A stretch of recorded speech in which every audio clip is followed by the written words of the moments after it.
Kita bersatu dalam doa. Ya Tuhan Allah Bapa kami, firman-Mu adalah pelita dalam kehidupan kami. Karena itu berfirmanlah Tuhan, karena kami sudah siap untuk mendengarkan. Amin. Firman Tuhan khotbah kita pada minggu ini yang tertulis dalam Roma 10 dimulai dari ayat 16 hingga dengan ayat 21. Demikianlah bunyi firman Tuhan. Ketidakpercayaan Israel. Tetapi tidak semua orang telah menerima kabar baik itu.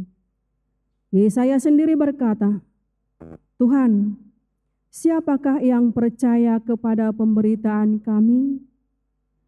Jadi, iman timbul dari pendengaran dan pendengaran oleh firman Kristus. Tetapi aku bertanya, apakah mereka tidak mendengarnya? Memang mereka telah mendengarnya. Suara mereka sampai ke seluruh dunia, dan perkataan mereka sampai ke ujung bumi.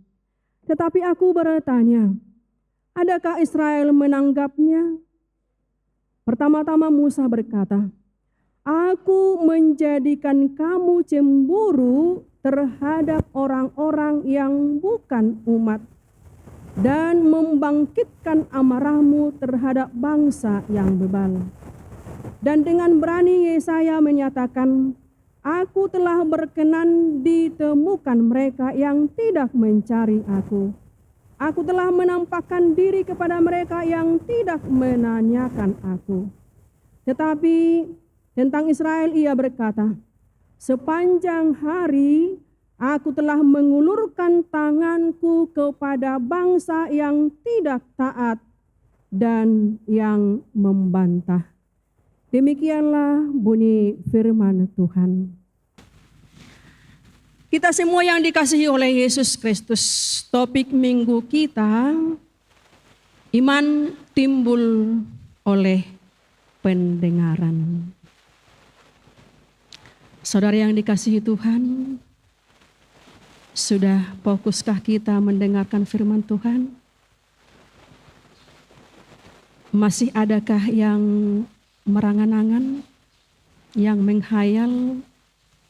Masih adakah yang menonton HP, terlebih para muda-mudi? Apakah kita sudah membuka hati kita? Sudah membuka mata kita, telinga kita untuk mendengarkan firman Tuhan?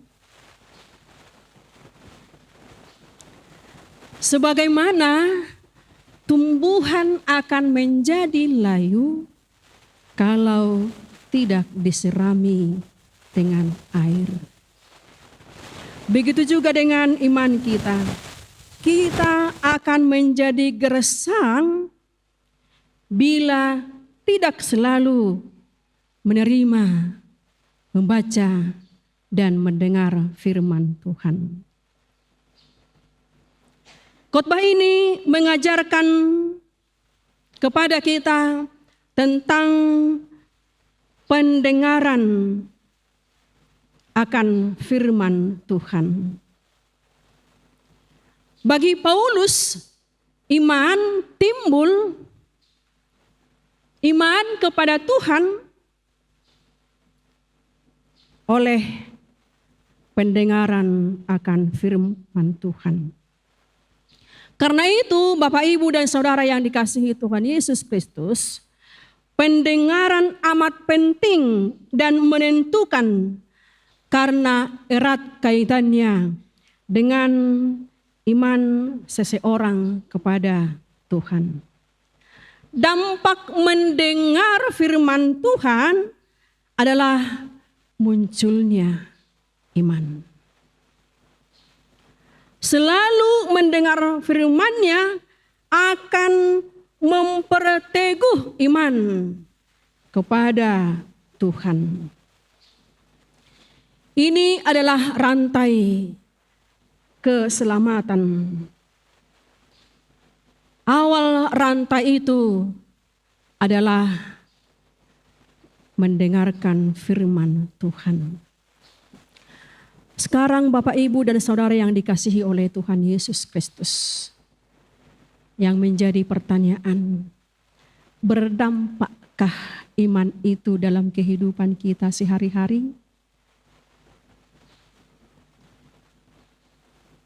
Apakah memang iman kita itu terhubung dengan pekerjaan dan kehidupan kita sehari-hari? Jika iya, muncul lagi pertanyaan.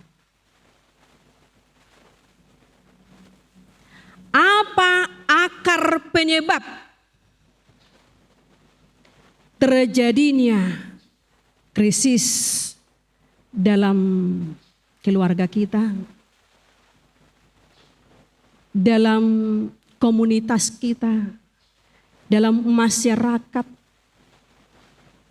dan dalam lembaga-lembaga tempat di mana kita hidup dan bekerja? Karena dalam ibadah dan kehidupan kita belum berdampak pada perubahan dan pembaharuan hidup kita. Bisa kita lihat, kita rasakan Bapak, Ibu, dan Saudara yang dikasihi oleh Tuhan. Kita melihat justru sebaliknya. Sisi gelap hidup masih berkuasa atas sebagian besar hidup manusia. Apa itu? Sifat hiper egoistis, arogansi, korupsi, dan penyimpangan, penyalahgunaan kekuasaan. Itu yang terjadi, kita lihat di negara kita ini. Penyalahgunaan kekuasaan dan wewenang, apatisme, dan ketidakpedulian sosial. Kompetisi ala hukum rimba, krisis kepatuhan timbal balik, pemimpin mengeksploit komunitasnya tidak respek sama sekali terhadap pemimpinnya. Itu bisa kita lihat baik dalam keluarga kita, bagaimana kita orang tua terhadap anak kita, bagaimana anak kita terhadap orang tua. Apakah mereka respek? Dan juga begitu juga dengan kehidupan kita, gereja kita, apakah pemimpin kita, bagaimana dengan kita, dan juga kita dengan pemimpin kita.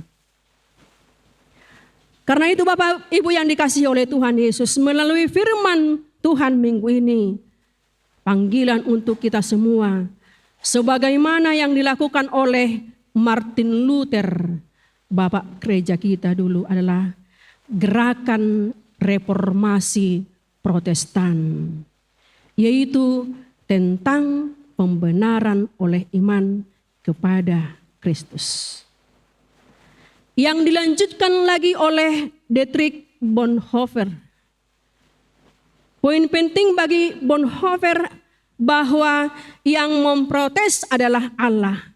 Allah yang memprotes dan menentang kuasa-kuasa yang gelap dan mematikan, dosa dan konsekuensinya yang merusak, yang menyengsarakan, tidak boleh didiamkan. Ajaran Bonhoeffer adalah hanya oleh anugerah yang membenarkan. Saudara yang dikasihi oleh Yesus Kristus, iman yang menyelamatkan. Iman bagi Paulus pertama-tama dan terutama adalah tentang Allah kita. Allah kita adalah Allah yang punya iman sempurna. Dia adalah Allah yang setia. Dia adalah Allah yang panjang sabar, murah hati, suka mengampuni, dan dapat dipercaya serta diandalkan. Dia adalah Allah yang bersedia datang dari tempat tinggi dan turun ke dunia di dalam Kristus. Tujuannya apa, Mang Imam? Tujuannya untuk mencari dan menemukan kita, supaya Dia memberikan anugerah keselamatan bagi kita semuanya. Dengan demikian, merebut kita, mengangkat kita dari cengkraman dosa, dari iblis dan kematian. Menarik kita dari tepian jurang yang gelap dan mematikan ke dalam rangkulannya yang aman, supaya kita menjadi milik kepunyaannya yang berharga dan kekal. Di dalam Kristus Dia adalah Allah yang bersedia memasuhi sejarah kita untuk mengubah jalannya sejarah, membuat sejarah hidup kita menjadi sejarah keselamatan, bukan kebinasaan. Di dalam Kristus Dia bersedia tinggal bersama kita dalam semua keadaan kita, suka dan duka. Untuk memberi kita pelajaran bagaimana seorang beriman berjalan di Via Dolorosa, jalan yang penuh pergumulan dan kesusahan, tanpa harus menyerah ke dalam kuasa iblis, tanpa harus jatuh ke dalam dosa dan pemberontakan. Itulah Yesus kita. Bagaimana kita dalam pergumulan kita bertahan dalam iman kita tanpa harus jatuh ke dalam tangan iblis. Bapak Ibu yang dikasihi Tuhan, tetapi yang terus-menerus dalam pengharapan sambil mengingat perkataan Tuhan Yesus, Dia mengatakan, dalam dunia kamu menderita penganiayaan, tetapi kuatkanlah hatimu, aku telah mengalahkan dunia. Itu yang dikatakan oleh Yesus. Bagaimana kita dalam pergumulan kita, dalam segala masalah kita, Yesus berkata, aku telah mengalahkan dunia, kuatkanlah hatimu. Kemenangan melalui kekuatan dan kesabaran serta keterhubungan yang tak putusnya dengan firman Tuhan. Iman kita berkaitan dengan Allah kita dan Kristus Mesiasnya. Mengenal Kristus artinya Kristus adalah dasar dan sumber kehidupan kita. Kekuatan yang mengatasi segala kekuasaan dunia. Beriman kepada Kristus adalah ambil bagiannya. Partisipasi kita dalam kekuatan Kristus. Apa itu Bapak Ibu? Orang yang beriman kepada Kristus adalah orang yang melihat di dalam Kristus itu ada kuasa tertinggi Allah. Kuasa yang memungkinkan terjadinya transformasi dan perubahan di dalam diri kita. kekuasaan yang membebaskan kita dari perangkap masa lalu kita tidak bisa ubah masa lalu yang buruk dan yang negatif. Kita tidak bisa sendiri mengubah masa lalu kita. Tetapi Kristus bersedia memikul kutuk masa lalu gelap kita. Supaya bagaimana? Supaya semua itu tidak lagi menghantui dan menghentikan perjalanan hidup kita ke depan. Tentu Bapak, Ibu, dan Saudara yang dikasihi Tuhan, kita semua mempunyai masa lalu. Masa lalu negatif, masa lalu yang suram. Tetapi Yesus berkata dengan kasih Tuhan, kita diangkatnya supaya masa lalu itu, supaya dosa-dosa kita yang kita lalui tidak menghentikan untuk menjalani masa depan masa hidup ke depannya. Supaya kita benar-benar merdeka di dalam anugerah Allah. Dan kepada yang belum percaya, bersedia pulang kepada Allah. Kepada mereka yang masih tidak dapat melepas diri dari ikatan-ikatan dosa dan dunia ini, bahkan kepada para ateis dan antikristus sejati, kepada kita semuanya Allah berkata, seperti dalam firman Tuhan ini, sepanjang hari aku telah mengulurkan tanganku kepada umat yang tidak taat dan yang membantah. Ini yang menjadi bukti kesetiaan Allah yang tak putus-putusnya Bapak Ibu kepada kita. Tidak hanya kepada bangsa Israel, tetapi kepada kita semua. Allah tidak pernah lelah menghadapi umatnya yang tidak setia. Dia tidak pernah berhenti mengasihi umatnya dan umat manusia umumnya. Dia selalu menyediakan dirinya bagi kita menjadi tempat aman, penuh hidup, bersukacita, beroleh kuat dan penghiburan, termasuk beristirahat di hari terakhir.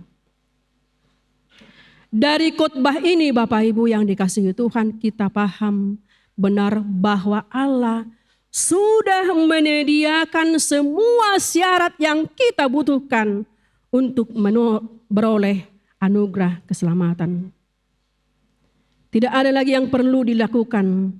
Kita sepenuhnya selamat oleh anugerah Allah di dalam iman kepada Kristus. Itulah kalau kita meyakini. Yang menjadi pertanyaan dan pergumulan kita saat ini Bapak Ibu. Mengapa sakit saya sulit disembuhkan? Mengapa pergumulan saya tidak henti-hentinya? Dan lain sebagainya. Akar penyebabnya ada pada yaitu ketidakadilan, ketidaktaatan kita, ketidakpercayaan kita pada kuasa penyembuhan Allah, ketidakpercayaan keyakinan kita kepada penyertaan Tuhan, ketidakmampuan kita mengampuni yang lain, masih beraliansi dengan iblis, kesombongan diri, kurang berdoa, ketidakrelaan memutuskan mata rantai dosa dan tradisi yang salah. Di situ Bapak Ibu, semuanya itu kita harus serahkan kepada Kristus dalam ketaatan total kepada ajarannya dalam kehidupan sehari-hari. Jadi bagaimana iman kita bisa berdampak dalam kehidupan kita, dalam pekerjaan kita, dalam keluarga kita? dengarkan firman Tuhan, gumuli firman Tuhan, baca firman Tuhan. Ikuti persekutuan. Jangan malas untuk bersekutu. Jangan malas untuk merenungkan firman Tuhan. Jangan malas untuk berdoa. Amin. Kita berdoa. Berkatilah firman-Mu Tuhan menjadi kehidupan kami untuk meneguhkan iman percaya kami. Sehingga kalaupun menghadapi banyak cobaan, tantangan, masalah, pergumulan, kami boleh melihat kuasa Tuhan dan bersuka cita selalu. Karena pengharapan kami hanya pada kuasa Tuhan. Berkatilah seluruh jemaat-Mu dan ibadah kami, pekerjaan kami, semuanya kami serahkan hanya ke dalam tangan-Mu. Yang sakit, yang menderita, yang miskin, yang kuat, yang kaya, yang yatim piatu, yang janda, duda, dan yang cacat. Kiranya Tuhan teguhkan iman mereka, supaya mereka dapat memuji dan memuliakan-Mu Tuhan, merasakan kasih Tuhan. Kami serahkan pemerintah kami, kiranya Tuhan yang memberkati dan memberikan hikmah kebijaksanaan supaya mereka dapat menegakkan keadilan di tengah-tengah bangsa kami dan juga saudara kami yang menderita. Kiranya Tuhan juga menganugerahkan keselamatan kepada mereka. Terimalah Tuhan doa kami ini yang kami persembahkan hanya dalam nama Yesus Tuhan kami yang hidup. Amin.